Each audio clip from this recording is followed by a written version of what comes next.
Ուրեմն արգելի լրագրողներ, նախ ձեր եւ մեր քննչական կոմիտեի հարգարժան քննիչների համար, ինչու նաեւ նրանց համար, որովհետեւ կարծես նրանք այս նորմին չեն տիրապետում քրեական դատավարության օրենսգրքի։ Մեջբերում եմ քրեական դատավարության օրենսգրքի 186-րդ հոդվածի դրույթները։ Բարույթի մասնավոր մասնակիցները, վկան եւ նրա փաստաբանը իրավունք ունեն հրապարակելու պատշաճ իրավական ընթացակարգի շրջանակներում իրենց հայտնի դարձած նախաքննության տվյալները, եթե քննիչը սույն հոդվածի 2-րդ մասով նախատեսված հիմքերից որևէ մեկով գրավոր չի արգելել դրանց հրապարակումը։ Ես իմ առաջին հայտնի դարձած տեղեկությունները լրագրողներին սկսել եմ տեղեկացնել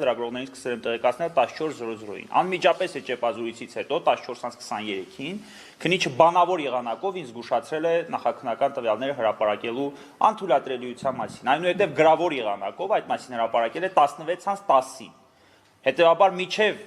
14:30 ընկած ժամանակահատվածը իմ կողմից տրամադրված տեղեկությունները օրենքով սահմանված որևէ նորմ չեն խախտում եւ որևէ պատասխանատվություն իրենից առաջացնել չեն կարող։ Սա գիտություն ձեզ եւ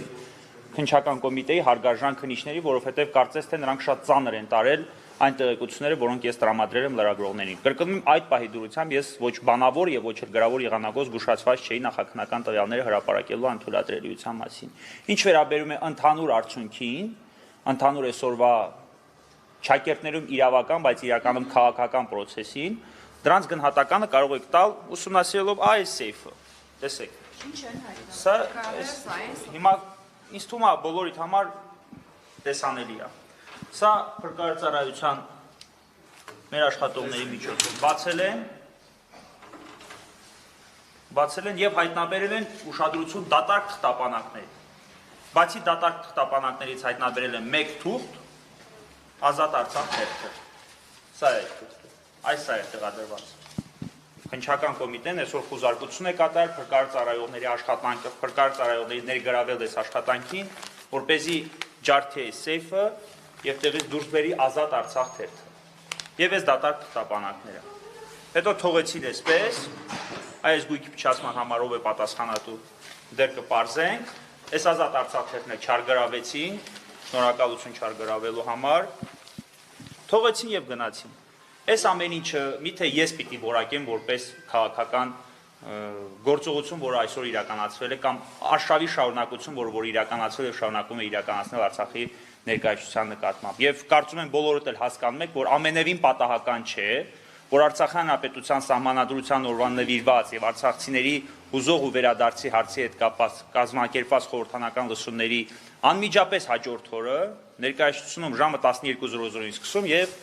16:10-ը ավարտվում է խուզարկություն քննչական գործողությունը, որի արդյունքները կարծում եմ բոլորիդ համար տեսանելի են։ Ոչինչ։ Համակարգիչների մասն էր խոսում։ Խոսքը եթե այս սեյֆին վերաբերվում, ոչինչ։ Մնացածը ինչ արգրավել են, ես կարծում եմ դրանք բարույթի համար որևէ էական նշանակություն ունենալ չեն կարող, որովհետև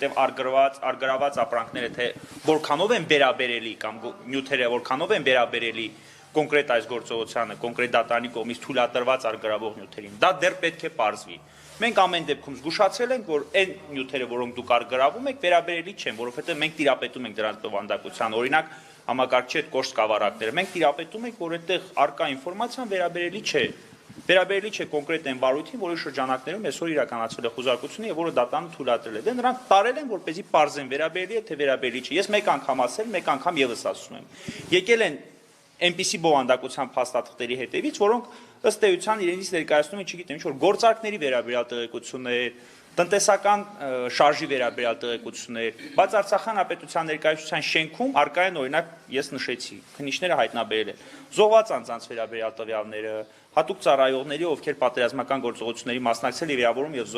վիրավորվել կամ զոհվել են այդ տվյալները, մշակութային արժեքների վերաբերյալ տվյալները, տարբեր գրքեր նվիրված Արցախյան պատերազմին, տարբեր մտահղացումներ կապված արցախցիների վերադարձի հետ։ Այսպիսի փաստաթղթեր կային այստեղ եւ ներկայացության շենքում ի սկզբանե բարձր որ այդպիսի փաստաթղթեր կան։ Կրկնում եմ, այն բարույթը հիմա չեմ բովանդակելու ինչպիսի բարույթի շրջանակներում է, արդեն խոսել եմ դրա մասին։ Այն վարույթը, որի շրջանակներում այսօր պետք է խոզարկություն իրականացվի, անտրամաբանական է, որ Արցախ հանրապետության ներկայացության շենքում այդպիսի փաստաթղթեր գտնվի։ Հնարավոր է նոր վարույթներ տեսնենք այսօր արգրաված գործերը, որտեղ դուք էլ մտավախություն հայտնեցիք, որ Ոչ եկել միայն են հնարավոր է նոր վարույթներ տեսնենք, այլ նաև հնարավոր է, որ սրանք ներկայացնեն որպես ճակերտավոր իրավական գործողություններ, որոնք իրականացում են այլ քաղաքական հետապնդումների համատեքստում։ Որ քաղաքական հետապնդումների համար դուք Այս այսօր Սամվել Կարապետյանի անունն եք նշել։ Այս Այսօր պահի այդ դրա դրությամբ մասին է խոսքը։ Այս պայդրությամբ ես կրկնում եմ, գրավոր զգուշացվել եմ նախաքննական ինձ հայտնի դարձած տվյալների չհրապարակելու մասին։ Արդեն այդ բովանդակությամբ հայտարարությունները ես կատարել եմ։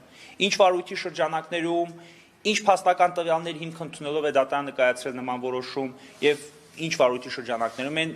փորձել այս ամեն ինչը օգտագործել։ Փորձել, բայց այդ փորձը չի հաջողվել։ Ընդհանրապես գնահատական դուք պետք է հնչեցնեք, այո, կամ Սամվել Կարապետյանին առնչվող։ Կարելի է Ես ես ձեր խոսքը մեջ բերեմ։ Դուք ասել եք, որ ըստ ինձ հասանելի դարձած տեղեկությունների հարցաքննվել է Արշին բանկ ընկերության տնօրենը եւ դատարանը իր որոշման հիմքում դրել է Սամվել Կարապետյանի նկատմամբ իրականացվող քրեական հետապնդումը։ Այ խնդրեմ մի փոքր կասեք, սա ինչ է Իսկ թվում է հետևությունը դուք պետք է կատարեք, ինչ վարույթի Սամվել շրջանակներում են Կարապետյանը փորձել։ ինչ-որ բան ասել։ Ոչ, այդ ընդհանրապես դա բացառեք Սամվել Կարապետյանի մասով օրինակ կարող էին այստեղ գալ եւ փնտրել, չգիտեմ, Ստեփանակերտի այդ հանրապետական հիվանդանոցի համար ինչ գործողություններ է ինքը ձեռնարկել, ինչպիսի գործողություններով է օժանդակված եղել այդ ամենը եւ ինչու են այդ ամենը արել արցախցիների համար։ Սամվել Կարապետյանի վերաբերյալ բացի բարեգործական փաստաթղթերից ոչ մի բարեգործական գործողությունների վերաբերելի փաստաթղթերից ոչինչ այստեղից չեն կարող գտնել։ Այնուամենայնիվ, հիմքում ի թիվս այլոց դրված է նաեւ այդ հանգամանքը, ես դա եմ ասել։ Հիմա դրանից ըստ իս կարելի է հետևություն կատարել, որ փորձել են նաեւ այստեղից ինչ որ, չգիտեմ, այնպիսի բան հայտնաբերել, որ կարող են օգտագործել այդ վարույթի շրջանակներում։ Սա մեկ եւ երկրորդ երեկվա խորհրդարանական լսումների ընթացքում լուսաբանված այդ տեղեկությունները կամ հայտարարությունները, որոնք կատարվել են մեր ներկայացուցիչների կողմից, ավելի քան ակնհայտ է, որ դուրեկան չէին Հայաստանի Հանրապետությունում ներկայումս իշխանություն զբաղեցնող անձանց։ Կարմիր տոպրակովին ջարդրավեցին եւ տարան։ Չեմ կարող այդ տեղեկությունները հրապարակել։ Էական ինչ-որ։ Որ էական կրկնում եմ Արցախ հանրապետության, տեսեք, Արցախ հանրապետության ներկայացության շենքում չկան եւ չեն կարող լինել որևէ քրեական վարույթի համար հետաքրքրություն ներկայացնող որևէ տվյալներ։ Կարող են լինել բացառապես Ադրբեջանի կողմից Արցախի նկատմամբ սանձազերծված պատերազմի արդյունքում այդ հանցագործության համատեքստում վերաբերելի փաստաթղթեր։ Ինչքան զոհ ենք ունեցել, ինչ հետևանքներ է առաջացրել այդ ռազմական ագրեսիա մեր նկատմամբ եւ այլն։ Բայց եթե խոսքը վերաբերվում է Հայաստանի Հանրապետության կամ Արցախի Հանրապետության տարածքում կատարված որևէ ենթադրյալ ոչ իրավաչափ գործողության, Արցախի Հանրապետության ներկայացության շենքում նման փաստաթղթեր չկան եւ չեն կարող լինել։ Բացի քննիչներից, այսինքն քննչական կոմիտեի աշխատակիցներից եւ նաեւ ներքին գործերի նախարարության ավելի ուշ կարծառողներից այլ կառույցից գավապահ կառույցից ԱԱՑ-ի մասին։ Ոչ, չկային։ ԱԱՑ-ն է շենքով ուրիշ եղանակով ազբաղվում, ուսումնասիրություններ է իրականացրել, գլխավոր դատախազությանը զեկուցագիր է ներկայացրել եւ գլխավոր դատախազությունը այդ զեկուցագրի իման վրա հայցով դիմել է դատարան, գործը մակագրվել է, գործը ստացել է վարչական դատարանի նորանշանակ նախագահը, ով էլ որ որոշել է առանց Արցախի հանրապետության կարծիքը լսելու 2026 թվականի մարտին հրապարակել Արցախի հանրապետությանը սեփականազրկելու վճիռը։